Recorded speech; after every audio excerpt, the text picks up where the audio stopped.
Hey everyone, quick tutorial on fixing some of your settings with grading periods in Echo.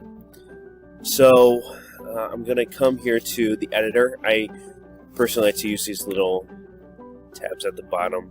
It gets me where I want to go quickly. And let me zoom in. So if you remember, in years past we've had to create a filter to add our periods. Now no matter what course you have, as long as you have grading periods enabled in your course, you should see all periods here. Okay, now if you don't, this is really easy, and if you do, this will only take a second, sorry. We're going to go to course settings under the little wrench. We're going to scroll down. Nope, we're going to use grading periods right here, okay? And as soon as you click, automatically we should have the grading periods that we typically have in NewTek. If you have a year-long course such as dual credit, you don't have to worry about enabling grading periods. Also don't need to worry about the zeros or 100s. It's pretty much already weighted for us 0 to 100 depending on what semester we're in. So anyways, what I recommend doing is creating two folders. One folder for the fall, one folder for the spring, and then dragging your projects one at a time into the correct folder. Okay. That goes there. Okay. So what this does is it will ultimately make our lives simple when we're trying to find grade books, activities, or organize our projects accordingly. So if I wanted to look at just my fall activities, I come up here, select all periods, and go to fall. Okay.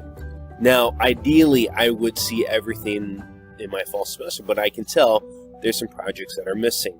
And I know this because if I go to spring, oh look, I have all these projects here that should be under my spring semester. So the long way of doing this would be to go in for each activity, go to the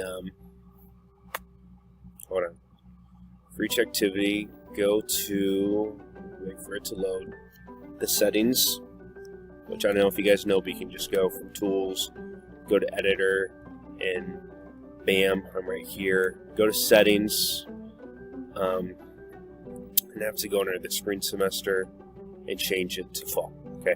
By the way, if you have issues with your settings cards hiding like this, it's a problem with Chrome.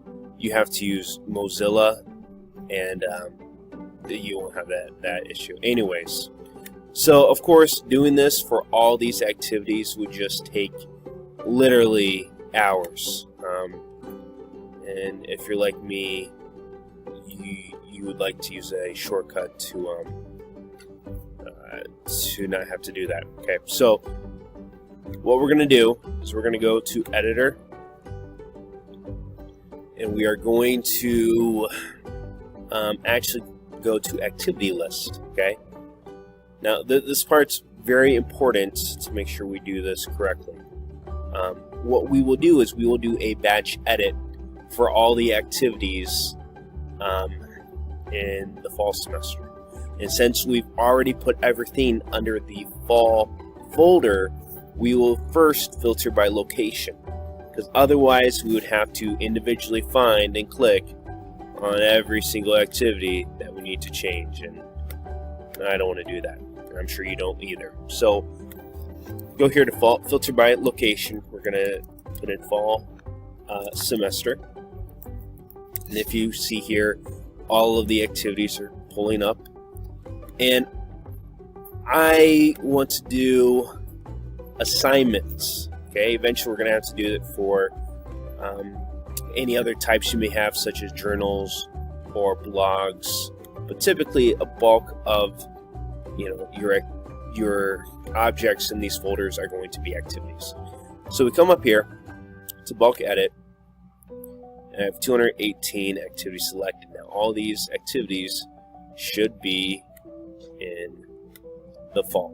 Okay, and I hit OK. Understand these are permanent, blah, blah, blah. Update 218. Okay, once your editor has finished, you click OK. And now let's double check. We're going to go to the gradebook again. Go to Activities. Under All Periods, I'm going to switch to Spring. And technically, I shouldn't have anything there. Now, notice I have a couple activities. And I'm not exactly sure why. It looks like this one is a blog. This one is a journal. So I've got now just 1, 2, 3, 4 things to change. This one's already supposed to be in the spring, so we're okay. Which is much better than 218 activities. So there you go. Easy way that you can do that.